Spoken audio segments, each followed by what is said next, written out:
Let me, if you allow me, Antonio, those points you made, I want to bring in Shayan, because Shayan, you're sitting in Berlin as well. I wanted to get your thoughts about what, for example, people in Berlin and experts in Berlin are saying about the situation. Because yes, as Antonio said, obviously Europe would be looking at this situation with a lot of alarm, because they wouldn't want any more instability in the Middle East, which would mean even more asylum seekers on European shores. But then who do you think is really behind this, if not Iran?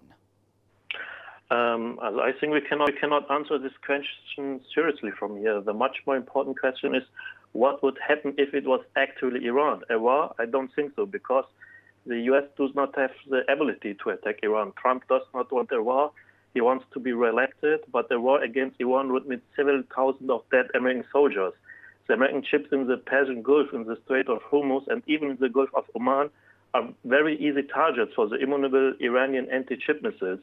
The U.S. is always waging wars against states that cannot defend themselves, that are military weakened. See Iraq, Libya, Afghanistan, Serbia, even Vietnam and Korea.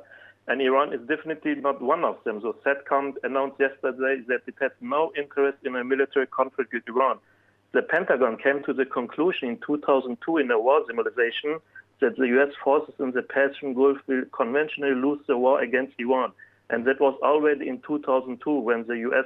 was much more powerful than it is today, and Iran was not as strong as it is today. The U.S. even couldn't defeat the Taliban, let alone Iran.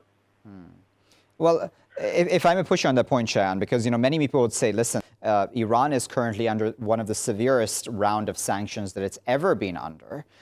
Do you not think that even though Iran has said, listen, it has threatened that we can, as in the Iranians, can close the Strait of Hormuz if they want to, as a message to the world, if there are further sanctions and further limits on its ability to export oil, couldn't this just be a sign that Iran is carrying through those threats? If there's nothing left to lose, yes, so it's up to the international community. Let me say so. If the U.S. steps out of the nuclear agreement in violation of the international law and impose unilateral sanction on the country in violation of international law again, then Iran also feels empowered to, at least questionable under international law, block the Strait of Hormuz. The spiral of escalation must be stopped, and this must be set at the origin, namely at the illegal exit of the USA from the nuclear deal. Okay, so Antonio, what are your thoughts about this, Antonio? Because, sure, Shayan, I wonder, it's been said, Shayan, that this is possibly members of the IRGC or somebody else within Iran who you would usually call the quote-unquote hardliners, who would want to send some sort of a very tough message to the world in some very substantive way. Do you think that it is possible that there are rogue elements within Iran who would want some sort of a confrontation? No, I don't think so. Iran is a stable country. It is not like a country that is unstable, and the actors in the state can act on itself. The role of the IRGC in the nuclear deal is overrated in Western media. And in fact, the IRGC was one of the first that praised the agreement and had previously issued the directive to its related media not to report too critically about the nuclear negotiation. It is right that Iran certainly will not negotiate from the position of weakness with the U.S., because this would mean a capitulation. So Iran has to start up its nuclear program step by step again in order to generate bargaining power, and not necessarily to attack ships in the Persian Gulf. It's too early for such reactions and actions by Iran.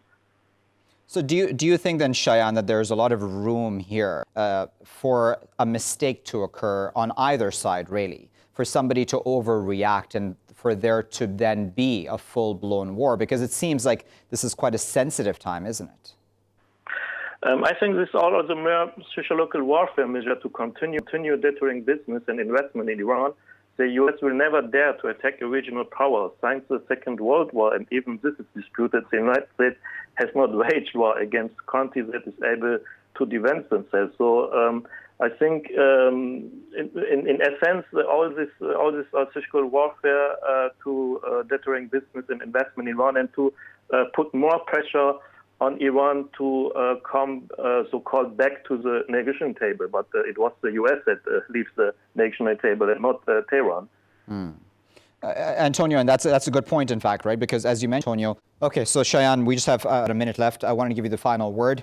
Where do you think all of this will head, Shayan? Do you think this is the last such incident that we're seeing? Because it seems, at least, that things are escalating in the region. And then what if something a lot bigger happens next time? What does that mean then for the region? Again, I don't think it will lead to the war. It will bring more pressure to Iran, but as your colleague also said, it will not bring to collapse in Iran, because as you know, Iran has huge experience in evading sanctions. Of course, the sanctions hurt, but it will not bring to collapse Iran. But then, do you not think, Shayan, that there could be some country or even Israel or somebody or U.S. forces in the region that would react in some violent way to Iranian forces, Iranian boats? What should be the aim of an U.S. attack? It can't destroy the nuclear site underground, even not with a bunker buster. A regime change through military force is an illusion, unlike Iraq. Iran is mountainous and not flat, and it is specialist both in conventional and asymmetric warfare. It has not one army, it has two armies, the regular army and the Revolutionary Guards. Iran can't be swallowed before the next presidential election in U.S. Iranians are calculating that they could cause enough harm to Americans in a war which will force them end to the war. And because of all these facts, I don't think that the U.S. will attack Iran, because it does not make a sense. Very well. We'll leave there as our final word. But Shayan and Antonio, we appreciate both your time, your insight, and of course, analysis.